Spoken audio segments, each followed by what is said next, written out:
Okay, so good morning everyone. Didiscuss lang natin kung paano kayo makakapag-download ng certificate of grades tsaka ng registration forms natin using the student portal. So as you can see, nandito na po ako sa link wherein yung portal natin ay ma-access natin. So ilalagay ko na lang din siya sa description para mas madali nyo ma-access.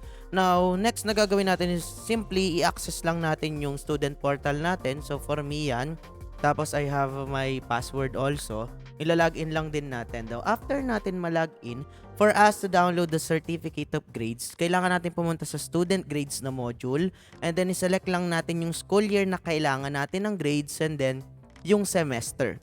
Now, after po nating mapili yon, kailangan lang po natin pindutin yung display grades and then as you can see, may makikita na po kayo dyang download certificate of grades. Now with that, i-click lang po natin siya and then makikita na po natin yung certificate of grades na-provide ni portal natin. Now, pwede nyo po siyang i-download directly, same as pwede nyo po siyang i-print directly kung meron man po kayong printer. As you can see, yan po yung student grades natin and may papansin kayo dito na merong nakalagay dyan na not valid without dry seal. So, ang mga student certificate of grades natin ay hindi valid hanggat walang dry seal na nanggagaling sa campus natin.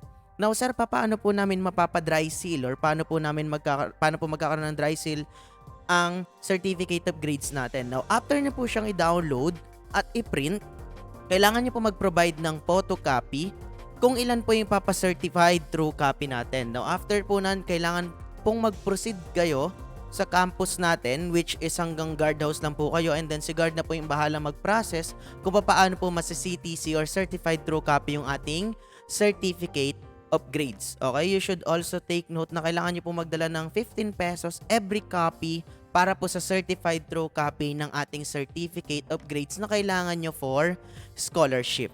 Okay? Now, the next one after that, yung mga kailangan po ng registration form. Okay, kailangan naman po natin mag-proceed sa registration form na module and then mada-download po natin yung registration form here. So, kailangan lang po natin siyang i-click. Now, pag-click din natin, dahil hindi po ako enrolled, I don't have registration form. So, with that, pag click nyo po yung registration form, same process goes.